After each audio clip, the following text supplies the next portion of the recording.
1 Corinthians chapter 11. That's where we'll be this morning. Quick note, I mentioned on Wednesday, chapter 12 is not out yet. I'll try to get that out Wednesday, perhaps this afternoon, depending on how far we get. But we'll most likely get only through the first section. There's a lot of questions and information to cover on verses 2 through 16. And so we're going to try to cover that as best we can this morning. And so we probably won't get to the section on the Lord's Supper until Wednesday. But if we happen to get through everything, I'll have to try to get chapter 12 out for you this evening. Before we get into chapter 11 itself, so let's quickly remind ourselves of the outline that we're following and where this falls in that outline. The book of 1 Corinthians is about contentions among you. Pointed out about each and every week, the church of Corinth had a lot of problems. To say it had a church with problems would be a bit of an understatement. I mean, it was just, if there was a problem that could be had, it seems they had just about every single one of them. And so here they are with these problems, and Paul's having to write to them to deal with these problems. And so, 1 through 6 was problems he'll learn about rapport. So divisions, fornication, discipline, litigation, all of those are in the first 6 chapters. So 1 through 4 is that division. They're choosing the favorite preacher. Dealing with a philosopher. He deals with that. The gospel originates from God, not from man. And here's how you have a proper view of a preacher. 5 and 6, problem of fornication. Fornicator among them, and it seems more than just that. Fornication among them. Chapter 5, discipline. The lack thereof, really and truly. Not withdrawn from the fornicator. And then chapter 6, knowing the law against one another. The next section, main section, is questions that Corinthians asks Paul. We've already covered the first 2 subpoints, A and B. Marriage, chapter 7. The questions they had on marriage.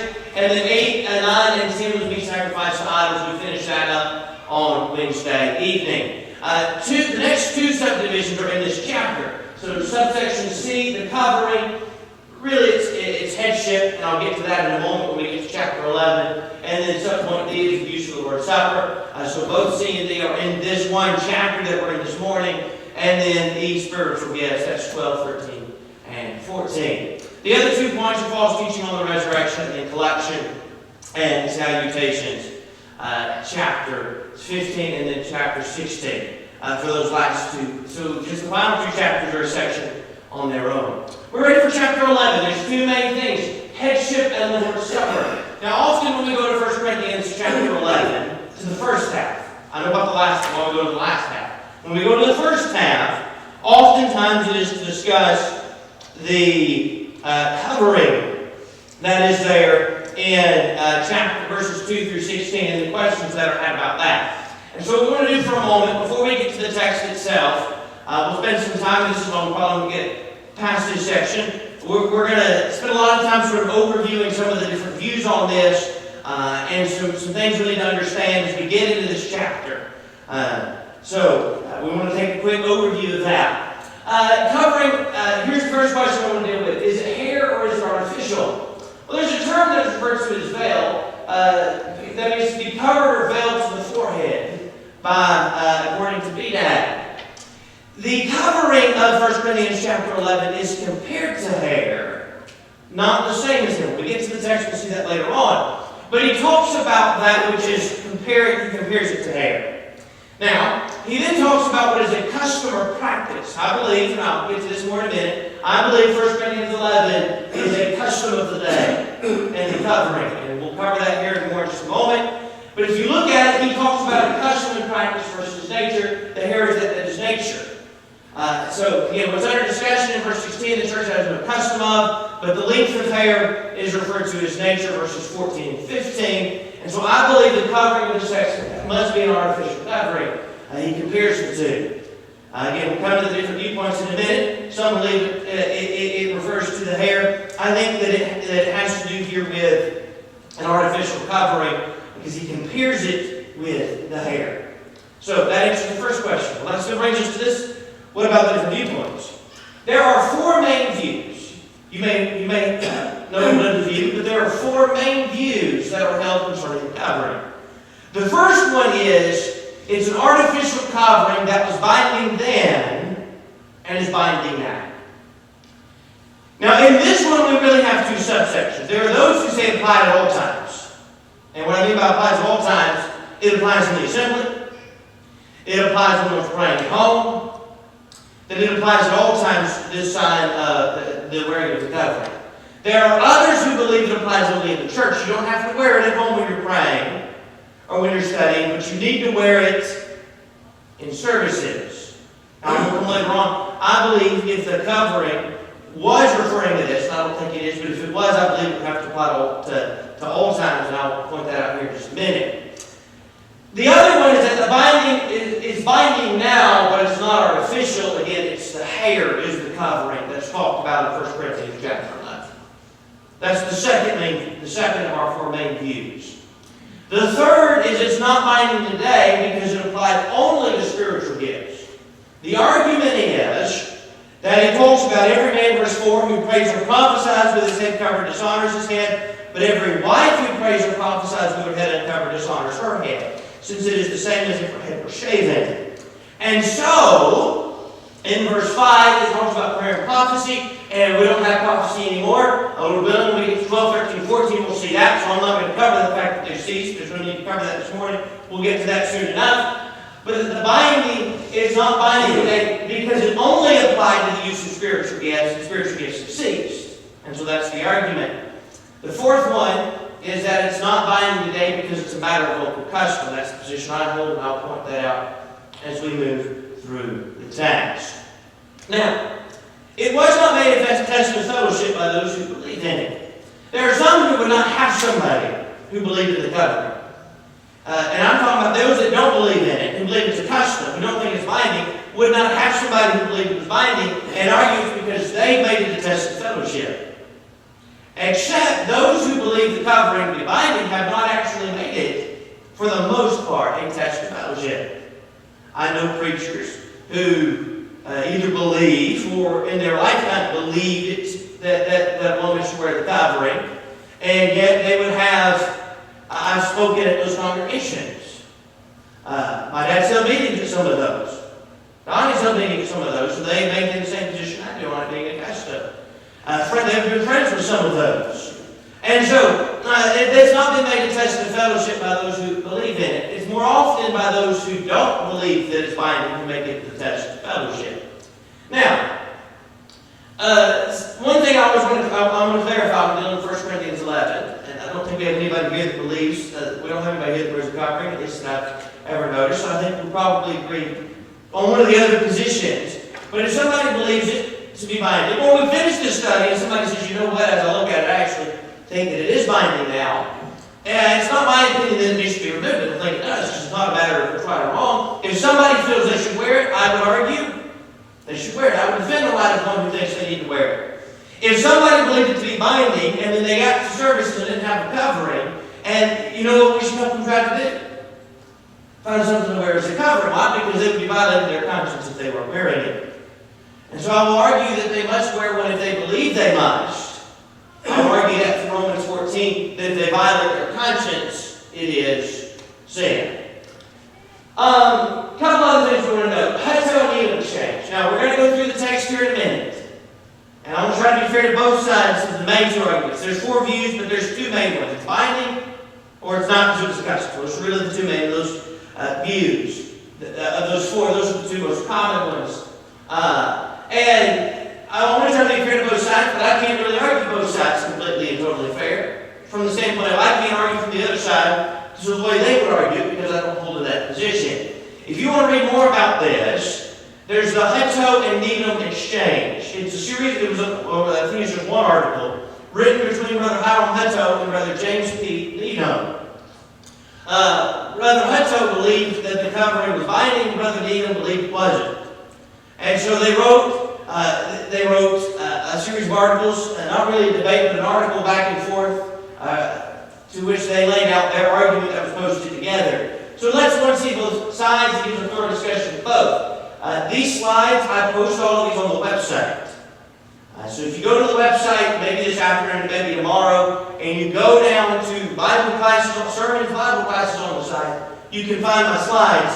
If you download that slide deck, you click that link right there, it takes you to an archive of the PDF of that exchange between Brother Hunter and Brother Lee, arguing both sides. There's an introduction by Brother Roy Cockle, and then an article by both Brother Hunter and Brother Needham, arguing for both sides. Brother Hunter for it being binding, Brother Needham argued that it's not. And so it lets you see both sides argue from somebody who believes in it and give it a fair allowing the argument.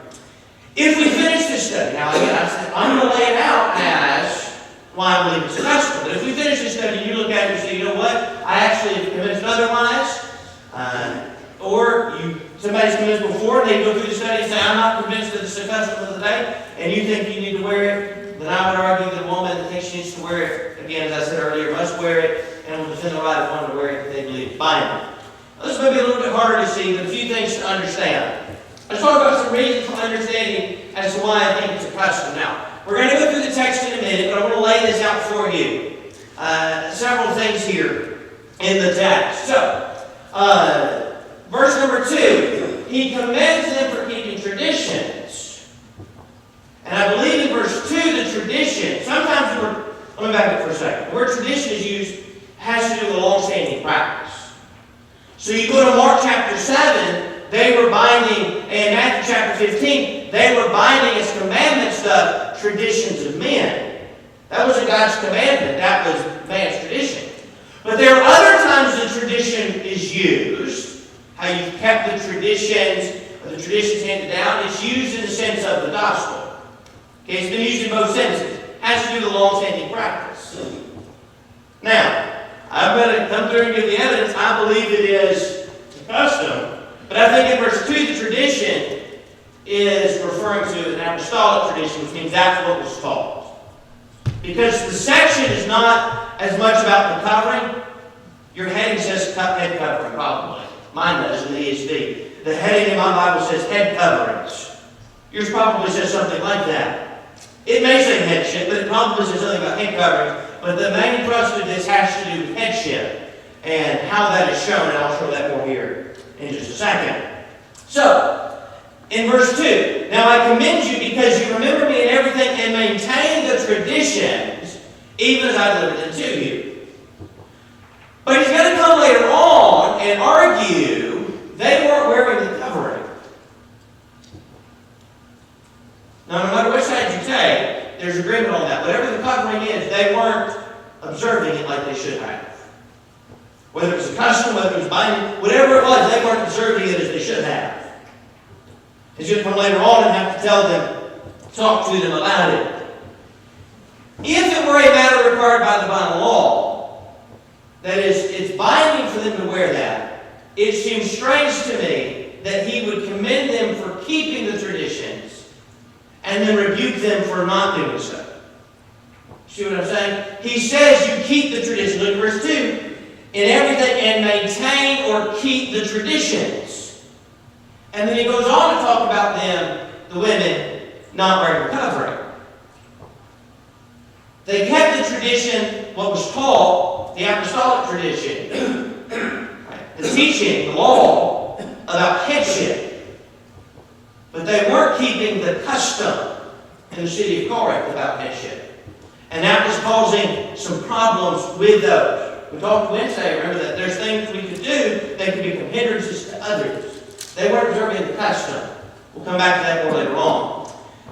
So I think that it's evidence here they were following divine law, but not following the custom as they should, number 1. Number 2, the covering was a sign or a symbol of subjection, but a covering today is not the same thing as it was back then. Now some believe it is. Right? If you believe it's binding, you believe it's a sign of subjection. But what I'm saying is that was a sign and a symbol that was used because in that day, I'll come back to that in a minute, that places would wear the coverings as a sign of a woman being in subjection or submissive to her husband. Verse 13, there's a word rendered comely or proper. Comely in the King James, proper in the New King James. It can refer to that which corresponds to the accepted decorum of the day. Now you may look at that word, if you have a Bible program and search it up, I see times where it talks about the things that's God's fault. Yes, he does. But it can also refer to an accepted decorum practice of the day. As we go through this, I don't think any one of these, except for verse 16, is the strongest evidence on its own. But I think the combination of all of these would show it to be the custom of the day. A woman was convinced she needed to wear this and did wear it.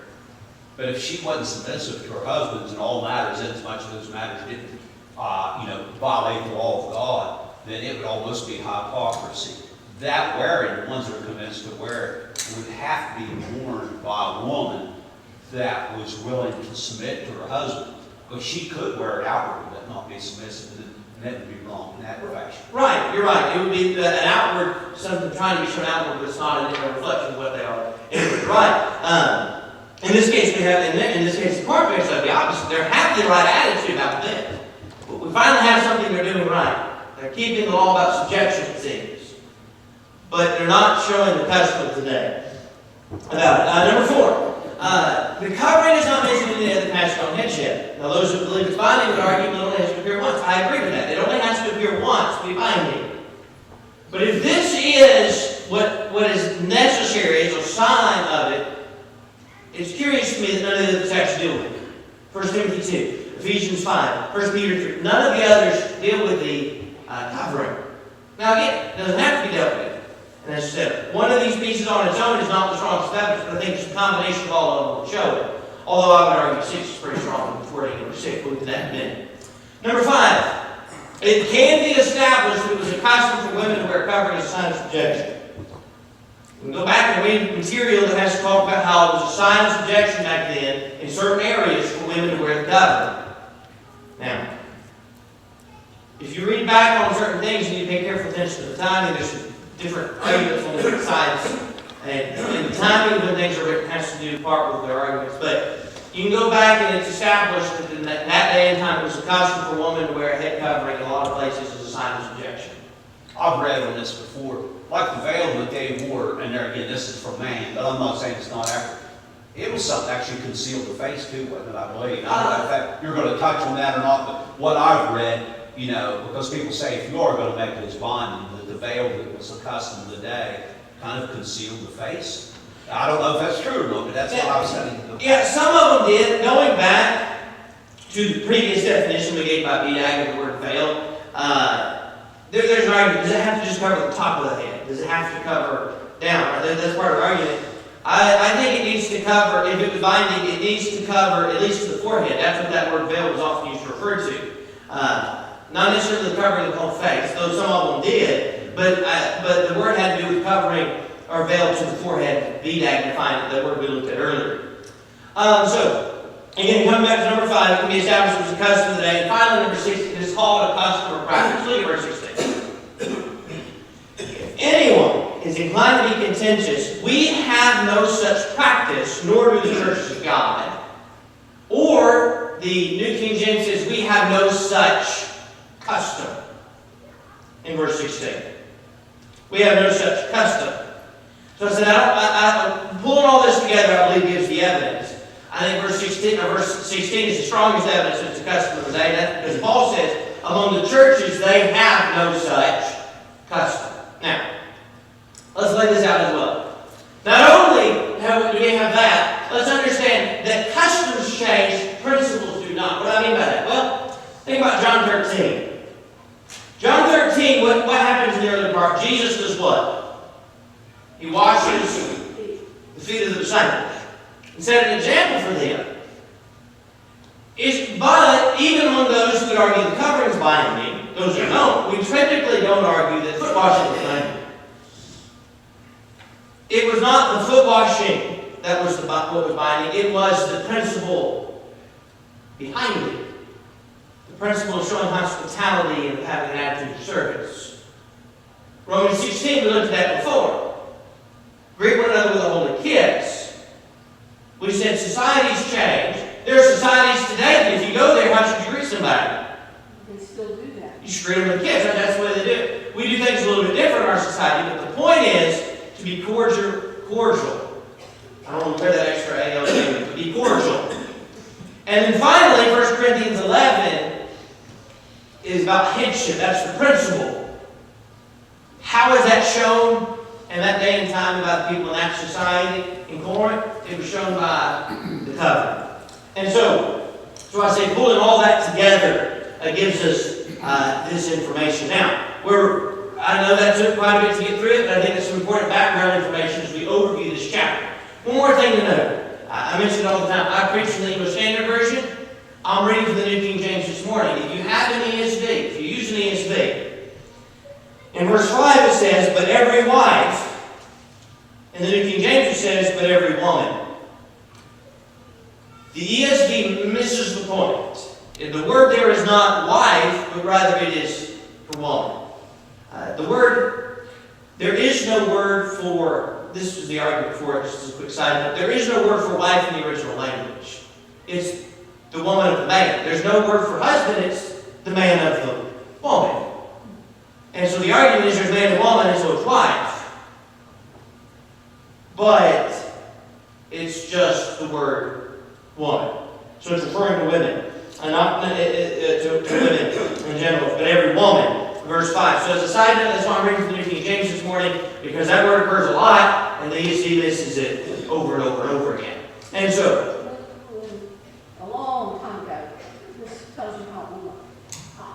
When I was young, we had a preacher here, and his daughter wore the cover. Not just her mom, but his daughter. And he used that as... right. Or that was his... And I know places where they believe it's binding, and once a young lady obeys the gospel, she starts wearing the cover.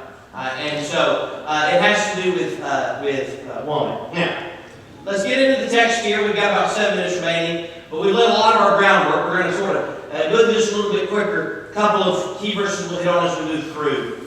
But let's start verses 2 and 3, the order of headship. Now I praise you, brethren, that you remember me in all things and keep the traditions just as I delivered them to you. But I want you to know that the head of every man is Christ, the head of woman is man, and the head of Christ is God. There's an order of headship. God is the head of Christ, Christ of man, man of woman. That's what the issue of this chapter is about. So, again, as I mentioned, it doesn't matter what side somebody takes. There's an agreement on this. Particularly the latter half of verse 7 through verse 12. No matter what position, any of those 4 positions one takes, there's agreement on this. It's about woman being subject to man and headship. That's what the thrust of the chapter is about. Now, 4 through 16 is the rest of that discussion. The head covering as a symbol of submission. We have an order of headship, right? Again, we talked about this. We just saw this. God is the head of Christ, Christ of man, man of woman. The woman is to wear the covering as a sign of submission. Verse 4. Every man praying or prophesying, having his head covered, dishonors his head. But every woman who prays or prophesies with her head uncovered dishonors her head, for that is one and the same as if her head were shaved. Quick side note, I think that's more evidence that it has an artificial covering, because he says if her head's uncovered, it is as if her head was shaved. And so that's another piece of evidence there. That it's an artificial covering. But verse 5, if the woman prays or prophesies with her head uncovered, she dishonors her head. A couple of things to note about this. There's some question here. She dishonors her head, right? Her head's uncovered, she dishonors her head. And so there's a question about what the dishonoring of the head is. Is she dishonoring her actual head, or is she dishonoring the one that is the head over her? Remember, there's an order of headship. We just saw that. And so I think the second use of head in verse 6. The first obviously has to do with covering of head. It says so. Or verse 5. But she dishonors her head. I think that the point is that in this society, if she takes that off, that covering off, it's a sign of dishonor to the one that is head over her. I think that's the point he's making in the text. Here's the other question. Is it just the assembly? Right, that was the question. We said, if it's binding, is it just for the assembly, or is it binding anytime they pray? I said, I think that if it was binding, it has to be everywhere. And my argument is verse 5, if she's praying or prophesying. Chapter 14, where's the woman to be in the assembly? She's to be silent. If she's being silent, you know what she's not doing? She's not the one actually praying and prophesying. Here's what seems to be the problem. The problem does not seem to be them actually putting the covering on. What I mean by that is it's not like they're not wearing it at all. I think the problem at Corinth, based on verse 5, seems more to be, the problem isn't that they're not putting it on. The problem is there's times they're taking it off. In case in point, she's prophesying and praying out in public. She's taking it off as if she's viewing herself as equal to the man, and he's not head over her. And those in that society, they view that as a sign of disrespect, considering the ability of them to teach those, because they view her as showing disrespect to her husband. Yes. Like several of us men in here worked at a factory where the hard hats were required. Looking at verse 4 there, like if you're at the plant, let's say, which you're required to wear it, and you want to say a prayer to God, your head is covered. What do you feel the Bible teaches about that? I feel that this point, even though I think the covering is not binding, the point is that the head has to be, the man needs to uncover his head. To pray. To He pray. has to take his Yes. hat off. So then I think he should take his hat off. At least for me, that's how I feel to make it to me more comfortable. The principle, again, the principle of headship gear and all this, right, and the covering, I think is binding, but I think the point about the man's head being uncovered, he still needs to probably keep it. He still needs to keep it uncovered. The question is whether or not she has to keep it covered, right, as that sign of submission. So for me, I feel like the best thing to do is to just go ahead and uncover. But also you're talking about traditions and customs. In our society today, it is tradition and custom for the man to take his hat off when he's inside. Right. As well as sometimes a woman is accepted to leave her covering on when she Right. goes inside. Right, and so, like to talk about that, there's certain times today we remove our hat as a sign of respect. When we, now everybody does this, when we stand for the national anthem, what do they ask you to do? Stand and remove your hats, right, as a sign of respect. And I think in society as a whole, you look around the world, there's a lot of those, if they're going to pray, they're going to end up, I think a lot of people taking their hat, they have a moment of silence, people take their hat off. So, you're right, I think that in our society today, the removing of the hat by a man is still seen as a sign of respect. Whether it's standing for national anthem, somebody praying, moments, whatever it is. Coming back now to these verses real quick. For if a woman is not covered, let her thus be shorn, but if it is shameful for a woman to be shorn or shaved, let her be covered. And the point is, if she can be shaved to look like a man, then there's no difference between that and covering in terms of them right there, right? They view that one and the same. For a man he ought not to cover his head, since he is the image and glory of God, but woman is the glory of man. The question is, how is that? Both man and woman are made in the image of God. The hidden part has to do here with that he has a position of authority, just as God has the position of authority. She's showing a sign of subjection to that. So she's usurping his authority. That's how they would view it, and that's, yes, that she would be usurping his authority. For man is not from woman, woman for man. In other words, man created for woman for man. For this reason, the woman ought to have a symbol of authority on her head because of angels. Now, we're not going to finish this section here. I'm going to hit verse 10 real quick. What does verse 10 mean about, well, first, let me deal with the word symbol. The symbol of authority, that word symbol is added by translators. It just means, for this reason, the woman ought to have authority on her head. So there's some say, well, she's ought to have a symbol of authority. Well, even if the covering was a symbol that day, but the point is she has authority on her head. He's the head, the husband, whatever, she has authority over her. Quick note on the angels. Because of angels, what does that mean? And the answer is, I don't know. You read commentator, and you know what they're going to tell you? They're going to give you a whole lot of argument, and you're not going to be fully convinced when you finish reading it because nobody's really sure exactly what it means. Here's what I think it means. I'll give you what I think it means, and then we'll close this morning. I think it has to do with those who didn't respect the authority of God. Because it has to do with authority, right? She has authority on her head. I think the angels, reference to the angels, has to do with probably with the fact that they were angels who did not respect God's authority. Right? And those are the ones casting waiting judgment. I think that's probably what it has reference to there. We'll pick up, we'll finish that section up we're willing Wednesday. Probably won't take us but a few minutes to hit the last few highlights. We've covered a lot of the heart of the chapter, and then we'll do the Lord's Supper as well. And then next week I'll be going to the gospel meeting, and so somebody else will teach the class on Sunday.